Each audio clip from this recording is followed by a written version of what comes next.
이재명의 방탄질이 점입가경입니다. 이제는 흉하다 못해서 치졸하고 치졸하다 못해서 웃기고 웃기다 못해서 점점 불쌍해지는 지경이에요. 급기야 최측근이자 대장동 키맨인 유동규가 보다 못해서 등을 돌리고 이제 이재명과 같이 죽겠다고 나선 상황입니다.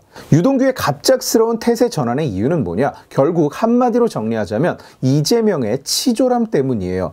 누가 봐도 자기 측근, 조직도 상해도 자기 측근, 같이 해외 출장을 가고 사진도 같이 찍고 김문기랑 같이 찍은 사진에는 모자에 골프 볼 마커가 끼워져 있어서 이거 같이 골프를 친 게 아닌가 추정이 되는데도 그런 사람을 잘 모른다고 무작정 그냥 잡아떼 온 겁니다.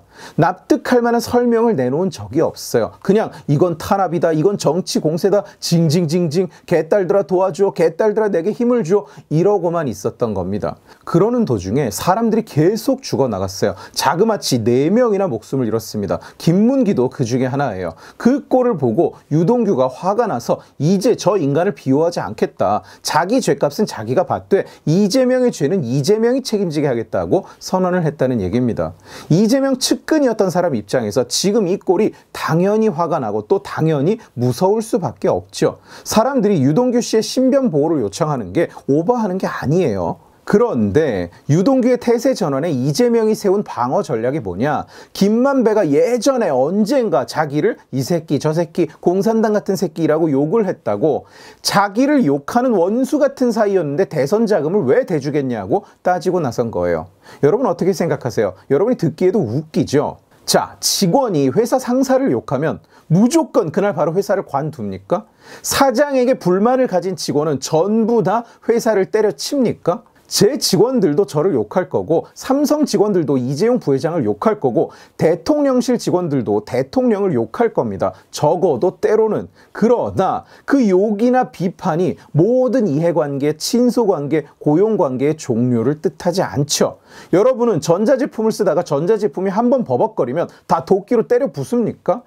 자기를 욕했다고 대선 자금을 안 대줬을 거라는 건 너무나 유치한, 말 그대로 유치원에서나 들을 법한 그런 변명 아닌가요? 정치판에서 같은 진영, 같은 당 사람들은 전부 같이 텔레토비 동산 마냥 하하호호 웃으면서 손을 잡고 걸어다니는 줄 아십니까?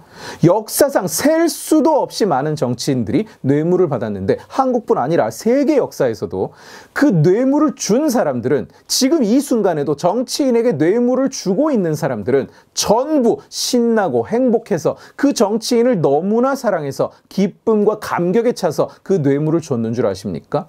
아니요. 대개는 뒤에서 쌍욕을 하면서 주죠. 뇌물이라는 것이 원래 이익을 노리고 주는 거지 가슴에서 우러난 존경과 사랑으로 주는 게 아니라니까요. 날 사랑하지도 않는 사람이, 날 욕하는 사람이 왜 내게 뇌물을 먹였겠느냐. 말이 안 되는 소리라고요. 택시기사가 여러분을 좋아하고 여러분을 사랑해서 운전을 해줍니까? 아니요. 돈을 받으려고 하는 거죠. 식당이 여러분을 사랑해서 음식을 줍니까? 아니요. 돈을 받으려고, 이익을 취하려고 하는 겁니다. 뇌물도 마찬가지예요. 제가 나를 새끼라고 불렀으니까 뇌물을 줬을 리가 없어. 이걸 지금 말이라고 하고 앉았습니까? 이재명 지한테 언제부터 새끼 같은 게 욕이었다고 요즘 무슨 바르고 고운 말 쓰기 운동이라도 하고 있어요? 이재명의 어처구니 없는 방탄질은 이뿐만이 아닙니다. 이재명 측근이 돈을 받았다는 혐의가 밝혀져서 영장을 받아서 정당하게 압수수색을 하는데 무조건 정치 탄압 운운 헌정사에 처음 있는 일이라는 둥 하면서 수사를 막았어요. 헌정사에 이재명 같은 게 당대표를 하는 것도 처음 있는 일이니까 처음인 일이 많이 일어날 수밖에요. 지금 이재명을 둘러싼 혐의들은 분명히 그 의혹의 근거가 존재하는 것들입니다. 최측근들의 비리는 이미 객관적 사실로 확인이 된 상태예요. 김흑석이가 한동훈 장관을 음해하듯이 그냥 없는 얘기를 가지고 떠드는 게 아니라는 말입니다. 본인이 그 확인된 혐의에서 벗어나려면 뭔가 납득할 수 있는 논리적으로 정합한 설명이 있어야죠. 그리고 그걸 증명하기 위해서는 수사에 협조를 해야죠. 지금 부존재의 증명을 하라는 게 아닙니다. 자기가 그렇게 떳떳하다면 이미 실체가 존재하는 혐의를 벗기 위해서 노력을 해야 된다는 얘기예요. 민주당 저 새끼들도 지금 이재명에 대한 의혹 자체를 부정할 수 없잖아요. 그런 게 존재하지 않는다고 우길 수가 없잖아요. 그런데 혐의를 벗기 위해서 노력하기는커녕 치졸한 협잡질이나 하고 있는 겁니다. 기껏해서 지능 떨어지는 자기 지지자들 등 떠밀어서 시위시키고 개소리나 까고, 어제 마침내 민주연구원 압수수색을 했는데 민주당은 검찰이 압수해간 파일이 4개밖에 안 된다고 그걸 가지고 비판 성명을 냈어요. 마치 별것 아닌 것처럼. 그런데 지들이 못 들어가게 해서 며칠 있다가 다시 온 건데 그 사이에 니들이 증거 다 버리고 다 삭제하고 갈아버리고 했는지 어떻게 합니까? 저게 수사를 방해한 놈들 입에서 나올 만한 말인가요?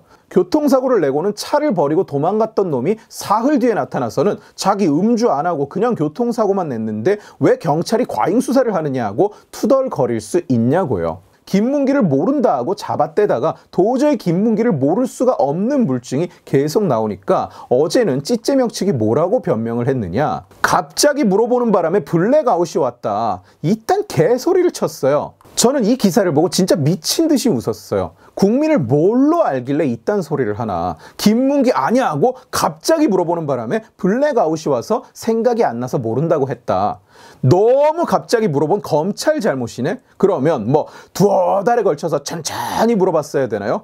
혹시 김문기를 아십니까? 아이고 죄송합니다. 혹시 제가 너무 급히 물어보는 바람에 블랙아웃이 올 것 같으면 말씀을 해주세요. 이재명 방탄질의 그 최악은 특검 타령입니다.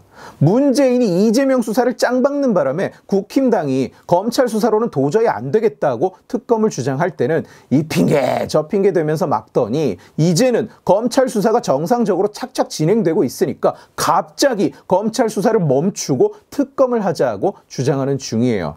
개딸 떼거지들은 인터넷 게시판 여기저기에 특검을 거부하는 자가 범인이다 이따위 글을 조직적으로 도배 중입니다. 그런데 검찰이 목구멍까지 올라온 지금 갑자기 특검을 하자고 하면 누가 봐도 그 의도가 뻔히 보이는 거예요. 심지어 이재명 측은 원래 김건희 특검이랑 묶어서 가자고 주장을 하더니 이제는 김건희 특검은 됐고 그냥 이재명 특검만 하자고 입장을 바꿨어요. 이재명 특검이 어떤 의미고 어떤 목적을 가지고 있는지 적나라하게 알 수 있는 대목입니다.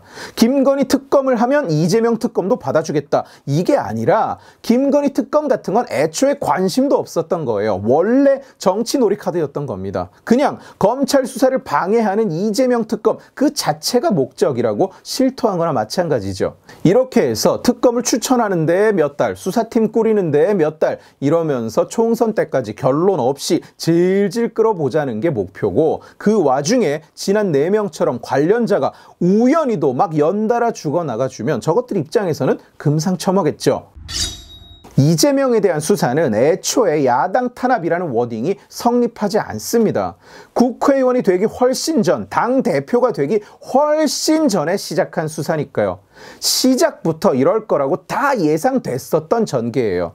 이재명을 옹립하는 민주당 내부에서도 사법 리스크, 이재명 리스크 얘기가 계속 나왔었고 이재명이 당대표가 되면 검찰, 경찰 수사가 진행되면서 힘들어진다. 기소가 되면서 당무가 정지될 수 있다 하고 누구나 예상을 했기 때문에 지들도 당헌을 고쳐서라도 방탄을 해보겠다고 그 난동을 쳤던 거예요. 바로 그런 이유 때문에 민주당 내부에서도 수많은 중진들이 이재명에게 의원 출마를 하지 말라고 했었고 당대표 출마도 하지 말라고 했던 겁니다.